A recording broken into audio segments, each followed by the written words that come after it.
पहले लेक्चर में हमने बताया था कि टेंस क्या होता है और उस टेंस के जरिए से हमने बताया था कि किसी भी सेंटेंस को यानी हिंदी में अगर कोई वाक्य में दिया हुआ है तो उसको कैसे ट्रांसलेट करना है। यानी उसको ट्रांसलेट करने के लिए हमें तीन चीजों की जरूरत होती है। उस सेंटेंस में हमें सबसे पहले देखना है कि सब्जेक्ट क्या है, सब्जेक्ट और क्या है, और मेन वर्ब इसमें क्या है, और ऑब्जेक्ट क्या है।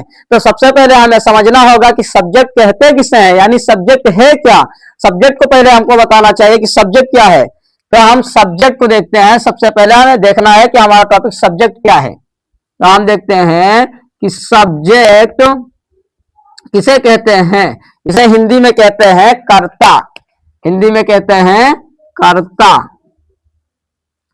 सब्जेक्ट उसे कहते हैं जो वाक्य में काम करने वाले को सब्जेक्ट यानी कर्ता कहते हैं। कि अगर काम किया जा रहा है तो किसके जरिए से किया जा रहा है, कौन कर रहा है, मैं कर रहा होगा या वह कर रहा होगा या कोई सीता गीता कोई नेम होगा, उनमें से कोई होगा, तो उसे कहते हैं सब्जेक्ट। यानी किसके जरिए से काम किया जा रहा है। यानी कहा जाए कि जो वाक्य में काम करता है उसे सब्जेक्ट कहते हैं, कर्ता कहते हैं। अब उसका मतलब होता है कि हम पहचानेंगे कैसे कि सब्जेक्ट में काम करते हैं। तो सबसे पहले हमें लिखना होगा, क्या लिखना होगा कि जो वाक्य में कार्य करता है, कार्य करता है उसे सब्जेक्ट कहते हैं। उसे सब्जेक्ट या कर्ता कहते हैं, या कर्ता कहते हैं, या कर्ता कहते हैं। कहने का मतलब ये हुआ कि सब्जेक्ट उसे कहते हैं, कर्ता उसे कहते हैं जो वाक्य में काम करता है। काम करने वाले को कर्ता सब्जेक्ट यानी सब्जेक्ट कहते हैं। जैसे अगर कहा जाए कि तुम खाना खाते हो तो खाने वाला खाने का काम कौन कर रहा है, तुम कर रहे हो। जैसे कहा जाए कि क्या कि तुम खाना खाते हो, तब इसमें खाने का काम कौन कर रहा है, तुम। कौन कर रहा है, तुम कर रहे हो। यानी सब्जेक्ट इसमें कौन हुआ, तुम। खाने का काम कौन कर रहा है, तुम। तो सब्जेक्ट उसे कहते हैं। अब पहचानेंगे कैसे, यानी अगर कहा जाए कि सवाल बन रहा है कि हम अगर कोई वाक्य दिया हो तो उसको हम पहचानेंगे कि सब्जेक्ट कौन है, इसमें कौन ऑब्जेक्ट की कौन मेन वर्ब है। तो हमें पहचानने के लिए क्या होगा, कैसे पहचानेंगे कि वाक्य में पूछे कि कौन, यानी वाक्य में पूछे कौन, किसने, यानी कौन किसने किया है, किसको, इस काम को। तो जिसने किया होगा उसका या तो नाम दिया होगा, या तो मैं होगा, या तो तुम, या तो वह होगी, है ना। कहने का मतलब हुआ कि सब्जेक्ट वह होता है जो वाक्य में काम किया करता है, उसे क्या कहते हैं, सब्जेक्ट कहते हैं। तो हम क्या करेंगे, कैसे पहचानेंगे, कैसे पहचानेंगे। तो क्या होगा, सबसे पहले हम क्या करेंगे कि वाक्य से पूछे, वाक्य से पूछे, वाक्य से क्या पूछे, वाक्य से पूछे कि कौन किसे, कौन या किसने, कौन या किसने, यानी वाक्य में कौन कर रहा है काम को, किस या किसने किया है इस काम को, उसे कहते हैं क्या, सब्जेक्ट कहते हैं। और जैसे उदाहरण फॉर एग्जाम्पल हम देखते हैं कि राम दौड़ता है, क्या कि राम, एग्जाम्पल क्या होगा हमारा, एग्जाम्पल कि राम दौड़ता है, दौड़ता है। तो वाक्य से क्या पूछे कि कौन दौड़ता है। अब इसमें दौड़ने वाला कौन हुआ, कि कौन हुआ। अब वाक्य से हम पूछते हैं, इसमें पहले बात तो सब्जेक्ट उसे कहते हैं, कर्ता उसे कहते हैं जो वाक्य में कार्य करता है, उसे सब्जेक्ट कर्ता कहते हैं। यानी कि अगर कहे कैसे पहचानेंगे तो वाक्य से पूछे, यह हमारा पूरा एक वाक्य है, इससे हम क्या पूछे कि कौन, यानी कौन करता है, तो कौन करता है, यानी दौड़ने का काम कौन करता है, राम। कौन करता है, राम। तो सब्जेक्ट कौन हुआ, राम हुआ। कौन हुआ, सब्जेक्ट राम हुआ। यानी अगर कहा जाए कि वह पढ़ा रही है, क्या हो, कि वह पढ़ा रही है। तो कौन पढ़ा रही है, इस वाक्य से पूछो कौन पढ़ा रही है, वाह। कौन पढ़ा रही है, वाह। तो सब्जेक्ट कौन हुआ, वाह। कौन हुआ, वाह। यानी काम करने का काम कौन करता है, वाह। पढ़ाने का काम कौन कर रहा है, वाह। तो कौन हुआ इसमें, सब्जेक्ट कौन हुआ, वाह हुआ। कौन हुआ, कौन, वाह हुआ। अब ये हमें देखना है कि सब्जेक्ट कितने टाइप के होते हैं, यानी टाइप ऑफ सब्जेक्ट। क्या डालेंगे, टाइप ऑफ सब्जेक्ट। सबसे पहले इसको एक बार देख लें। हाँ, अब हमें देखना है कि टाइप ऑफ सब्जेक्ट, यानी सब्जेक्ट कौन कौन से होते हैं, सब्जेक्ट कितने प्रकार के होते हैं। सब टाइप ऑफ सब्जेक्ट हमें देखना है कि सब्जेक्ट कितने प्रकार के होते हैं। तो सब्जेक्ट टू टाइप के होते हैं, कितने, यानी दो टाइप के होते हैं। अब कौन कौन से होते हैं, एक होता है हमारा सब्जेक्ट, कौन सा, सिंगुलर सब्जेक्ट। कौन होता है, सिंगुलर सब्जेक्ट। और एक हमारा सब्जेक्ट होता है कौन, प्लूरल। कौन होता है, प्लूरल सब्जेक्ट। यानी सब्जेक्ट हमारे कितने, type of subject, type of subject. तो सब्जेक्ट कितने प्रकार के होते हैं, टू। कितने, टू टाइप के होते हैं। एक हमारा होता है सिंगुलर और एक हमारा होता है क्या, प्लूरल। देखो, एक होता है हमारा कौन, सिंगुलर, सिंगुलर। और एक हमारा होता है कौन, प्लूरल। इसको बोलते हैं एक वचन, हिंदी में इसको बोलते हैं एक वचन। और इसको बोलते हैं बहुवचन। क्या बोलते हैं, बहुवचन, बहुवचन। समझ गए कि सब्जेक्ट कितने टाइप के होते हैं, टू टाइप के होते हैं। कितने, टू टाइप के।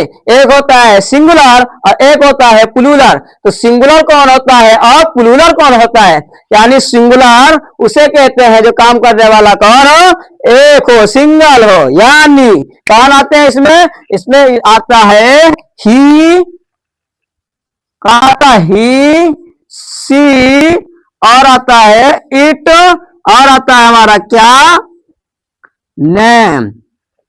तो ही का मतलब होता है का, ही का मतलब होता है ही का मतलब होता है वाह, और इसका मतलब होता है, शी का मतलब होता है हमारा वाह। अब इसमें क्या निकल रहा है कि ही का मतलब भी वाह और शी का मतलब भी वाह। तो इसमें कोई अंतर भी होना चाहिए। हाँ, तो इसमें अंतर कौन है, ही लगता है आदमी के लिए, यानी किसके लिए, मेल के लिए। किसके लिए, मेल के लिए, पुरुषवाचक के लिए, यानी पुरुष के लिए, पुरुषवाचक, यानी पुरुषवाचक, यानी आदमी के लिए, पुरुषवाचक के लिए, के लिए। और ये लगता है किसके लिए, ये हमारा लगता है किसके, औरत के लिए। किसके लिए लगता है, यानी अगर हमें औरत को बताना हो, क्या बताना हो, वाह, तो किसके लिए लगेगा, तो उस औरत के लिए हम कहेंगे, क्या कहेंगे, शी। और अगर आदमी के लिए बताते हैं वाह, तो किसके लिए लगेगा, तब शी लगेगा, वो ही लगेगा। इट, इट हमारा लगता है किसके लिए, निर्जीव के लिए। किसके लिए, निर्जीव के लिए। और इट के कई प्रकार हैं जो आगे चल के हम खाली यूज ऑफ इट पढ़ेंगे। ठीक है, अभी तो हम तुमको समझा रहे हैं कि सिंगुलर कौन कौन से और प्लूरल कौन कौन से है, यानी एक वचन सब्जेक्ट कौन है, बहुवचन सब्जेक्ट कौन है। यानी हमारा टॉपिक स्टार्ट हुआ था टेंस से। कहां से, टेंस से, कि टेंस किसे कहते हैं, किसी भी वाक्य को हमें बताना है कि कोई भी काम अगर हुआ है तो किस वाक्य में हुआ है, प्रेजेंट में हुआ है या पास्ट में हुआ है या फ्यूचर में हुआ। यानी प्रेजेंट में यह बताता है कि काम अभी चल रहा है, और पास्ट में यह पता चलता है कि कोई काम हो चुका है पहले, और फ्यूचर हमें यह बताता है कि आने वाले समय में कोई काम होगा। अब उसको बनाने के लिए हमें क्या चाहिए, उसमें हमें चाहिए तीन चीजें। एक तो होता है सब्जेक्ट, दूसरी चीज होता है मेन वर्ब, और होता है ऑब्जेक्ट। तो सब्जेक्ट को हम पढ़ रहे हैं, पहले तो हम सब्जेक्ट को पढ़ रहे हैं। अब सब्जेक्ट कहते हैं किसे है, सब्जेक्ट उसे कहते हैं कि जो काम वाक्य में जो काम करता है उसे सब्जेक्ट कहते हैं, यानी उसे क्या कहलाता है, कर्ता कहलाता है। अब काम करने वाला कौन है, अब उसी में आए हैं क्या, कैसे हम पहचानेंगे उसको, तो पहचानेंगे कोई भी वाक्य से, यानी सेंटेंस से हम बताएंगे कि अगर वाक्य में काम करता है तो कौन करता है। अगर हमने बताया है पहले वाले कि एग्जाम्पल से बताया है कि राम दौड़ता है, तो दौड़ने का काम कौन करता है, राम दौड़ता है ना, तो दौड़ने का काम राम करता है, तो सब्जेक्ट कौन हुआ, राम हुआ। और अगर कहा जाए कि वह पढ़ाती है, तो पढ़ाने का काम कौन कर रहा है, वह कौन कर रहा है, वह, तो सब्जेक्ट कौन हुआ, वह। अब ये हमें देखना है कि वो सब्जेक्ट सिंगुलर है या प्लूरल, कौन है, सिंगुलर है या प्लूरल, एक वचन है या बहुवचन है। तो उसी को हम समझा रहे हैं कि सिंगुलर हमारे होते हैं ही, सी, इट और नेम, जिसमें ही हमें बताता है, ही लगता है पुरुषवाचक यानी आदमी के लिए। अगर आदमी को बताया जाए कि वह जाता है तो आदमी के लिए, अगर वह जाती है तो किसके लिए लगेगा, तब सी लगेगा, यानी औरत के लिए क्या लगेगा, फीमेल के लिए क्या लगेगा, सी का यूज करेंगे। और इट हमें निर्जीव के लिए इस्तेमाल किया जाता है यानी निर्जीव के लिए भी यूज किया जाता है इट का, और इट के यूज बहुत सारे हैं जिसको हम यूज ऑफ इट में पढ़ेंगे। और नेम क्या होता है, नेम कोई भी नाम हो सकता है जैसे सीता, गीता, मोहन, रोहन, ये सब किसमें आएंगे, ये नेम में आएंगे ये सब नेम में आएंगे। तो हमें यह पता चला कि ये हुए कौन से, ये हमारे हो गए सिंगुलर। अब प्लूरल में कौन कौन से आते हैं ये हमें देखना है। तो प्लूरल में आता है एक आई, दूसरा आता है वी, और तीसरा आता है यू, और चौथा आता है दे, चौथा आता है दे। तो आई माने होता है क्या, आई माने होता है मैं, आई माने मैं बताता है मैं को, और बी माने होता है हम, क्या होता है, वी माने होता है हम, वी माने होता है हम, और यू माने होता है, यू माने होता है तुम, यू माने होता है तुम, और दे माने होता है वे, क्या होता है, दे माने होता है वे। तो ये क्या हुआ, यानी बहुत सारे लोग हो तो वे, अगर कहा जाए कि वे जाते हैं तो क्या लगेगा, दे वो, क्या लगेगा, दे वो, ठीक है। तो हमें यह पता चल गया कि अब सिंगुलर कौन होते हैं, प्लूरल कौन होते हैं। यानी सब्जेक्ट से हमें क्या पता चला कि सब्जेक्ट कौन कौन से होते हैं। सब्जेक्ट टू टाइप के होते हैं, कितने, टू टाइप के होते हैं, एक सिंगुलर एक प्लूरल। एक होता है सिंगुलर में एक वचन आता है, और प्लूरल में कौन कौन से एक वचन, और प्लूरल में आते हैं कौन, ये वाले आई, बे, दे, यू आते हैं। सिंगुलर में ही, सी, इट, नेम आते हैं। अगर कोई कहना हो कि आई मैं के लिए, तो क्या लगेगा, ये प्लूरल है, यानी क्या है, ये बहुवचन है, ये क्यों है, एक वचन है। तो टाइप ऑफ हमारे क्या हो गए, सब्जेक्ट। अब पता चल गया कि अगर किसी भी वाक्य को बनाना हो उसमें सब्जेक्ट कौन होता है, तो किसी का काम करने वाले कर्ता को क्या कहा जाता है, सब्जेक्ट कहते हैं। क्या कहते हैं, सब्जेक्ट कहते हैं। कैसे पहचानेंगे, तो वाक्य से पूछे कि क्या हो रहा है, क्या काम हो रहा है, इसमें कौन काम करने वाला है, किसने काम किया है, तो वहां पे पता चलता है कि जो काम करने वाला होगा उसे सब्जेक्ट यानी कर्ता कहते हैं, है ना। तो टाइप ऑफ टू क्या बोलते हैं, सब्जेक्ट, टाइप ऑफ सब्जेक्ट, यानी सब्जेक्ट कितने प्रकार के होते हैं, टू टाइप के। कितने होते हैं, दो प्रकार के, एक होता है सिंगुलर, एक होता है प्लूरल। तो सिंगुलर जो होता है हिंदी में एक वचन कहते हैं, प्लूरल जो होता है उसे कहते हैं बहुवचन। और सिंगुलर में हमारे आते हैं ही, सी, इट, नेम, ठीक है। और प्लूरल में आते हैं आई, वी, दे, यू। अब दूसरा हमारा टॉपिक है कौन सा, कि अब दूसरा क्या होगा, तो दूसरा हमारा होता है मैन वर्ब और फिर ऑब्जेक्ट। तो पहले हम मैन वर्ब को बताते हैं।